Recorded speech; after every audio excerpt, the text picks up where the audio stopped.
Salutations révolutionnaires. Nous sommes mercredi 27 novembre. Bienvenue dans cette nouvelle émission. Aujourd'hui, nous allons parler du soutien de l'Ukraine au groupe terreau au Mali et au Sahel. L'information vient de tomber. Pour les personnes qui ne sont pas au courant, vous savez, ce n'est pas une surprise, nous le savons déjà. Mais cette fois-ci, les Ukrainiens, les néo-nazis de Kiev ont fourni des munitions, écoutez bien, au phosphore blanc au groupe terreau au Mali pour l'utiliser contre l'armée malienne. Je tiens à le rappeler que l'utilisation de ces munitions est interdite par la législation internationale. Mais ça, vous le savez que le droit international n'existe pas pour les Occidentaux quand il s'agit de défendre leurs intérêts. Ils s'en fichent. D'ailleurs, il est temps que les Africains fassent de même. Zelensky, le chef terroriste de Kiev, lui-même a déclaré récemment travailler avec des groupes terreaux pour renverser des dirigeants africains partenaires et, je cite, collaborant avec la Russie. Derrière ces déclarations, vous avez deviné, l'Ukraine est juste utilisée comme proxy.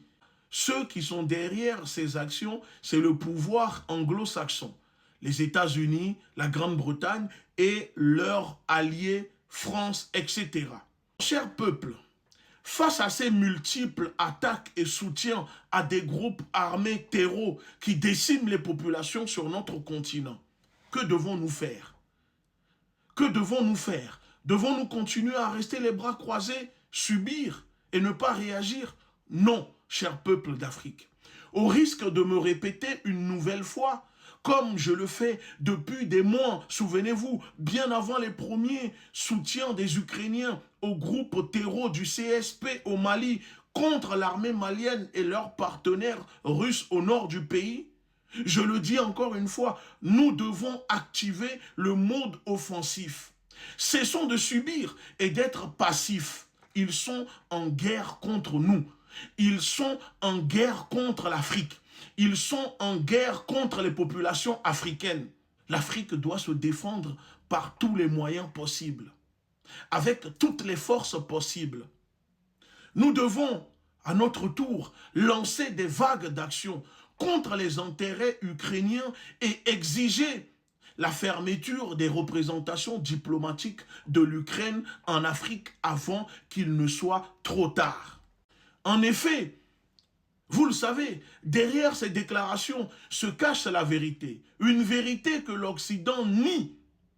C'est-à-dire sous couvert de combattre l'influence russe en Afrique. Parce que oui, quand c'est la Russie, c'est une mauvaise influence. Quand c'est l'Amérique, c'est une bonne influence. Quand c'est la France, c'est une bonne influence. Quand c'est l'Europe, c'est une bonne influence. L'Occident, les États-Unis, la France et leurs alliés veulent tout simplement empêcher les Africains de se libérer du colonialisme et de l'impérialisme occidental. Ils veulent empêcher les États africains de se libérer, les populations africaines de goûter à la vraie souveraineté, à la vraie indépendance. Est-ce que devons-nous rester silencieux, les bras croisés? Nous savons que Zelensky et l'Ukraine ne sont que des proxys et les vraies cibles sont les dirigeants de l'Alliance des États du Sahel, le Mali, le Burkina Faso, le Niger.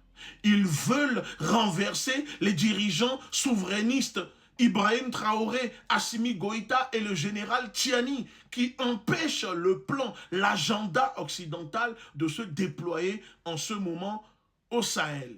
Alors, pour commencer, de notre côté, à la Ligue de défense noire africaine, nous allons proposer prochainement une série d'actions militantes sur le continent, suivies d'opérations coup de poing dans la diaspora contre les ambassades de l'Ukraine pour dénoncer le soutien de Kiev au terrorisme en Afrique.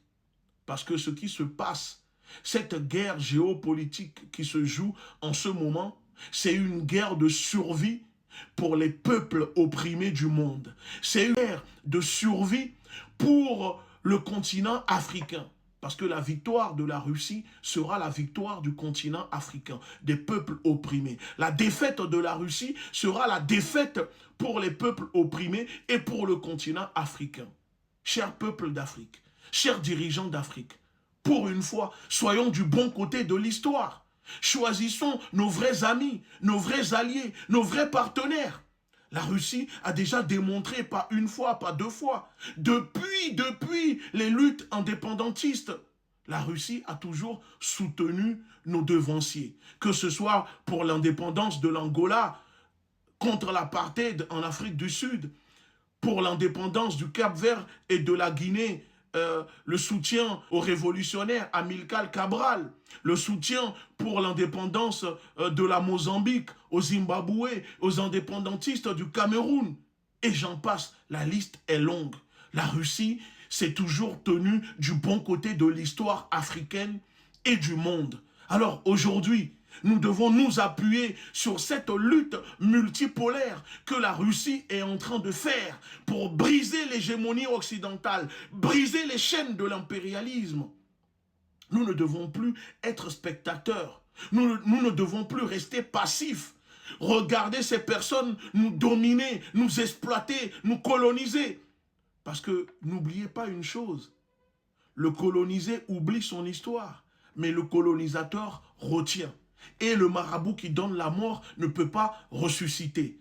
Nous savons qui sont les méchants, qui sont les gentils. Malgré la propagande des Occidentaux, nous, peuple africain, savons qui sont nos vrais alliés, nos vrais amis. L'Occident n'est pas l'ami du peuple africain. Non, ce sont eux qui nous exploitent, qui nous ont colonisés, qui nous ont esclavagisés. Les États-Unis ne sont pas les alliés du peuple africain. La France n'est pas un allié ami du peuple africain. L'Angleterre n'est pas un allié ami du peuple africain. Alors, chers dirigeants, chère population africaine, prenons conscience de ce qui se passe. Prenons conscience que c'est l'avenir de nos enfants, de tout un continent qui se joue en Ukraine. Parce que cette guerre que l'OTAN mène à la Russie en Ukraine n'est pas une guerre seulement pour l'existence, la survie de la Russie, mais c'est pour les peuples opprimés du monde entier.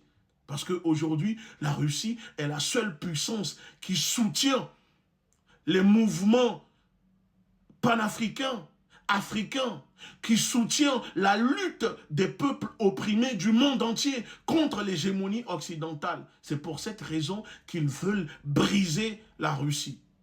Et si la Russie tombe, ils vont nous remettre en esclavage. Si la Russie tombe, le peuple africain sera à nouveau colonisé militairement, politiquement, économiquement.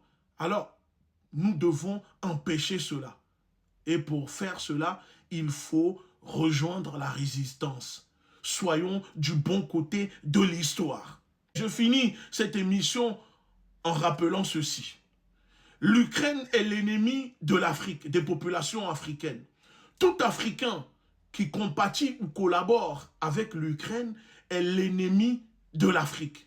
Je répète, tout Africain qui soutient ou collabore avec l'Ukraine, un État terroriste, est l'ennemi du continent africain. Et c'est valable aussi pour les dirigeants africains. Nous vous combattrons si vous collaborez avec ceux qui soutiennent les groupes terroristes qui déciment nos parents, nos mères, nos pères, nos enfants sur nos terres. Parce qu'il est temps de prendre conscience. Il est temps de résister. Il est temps de lutter. Et nous allons gagner parce que l'opprimé gagne toujours contre l'oppresseur.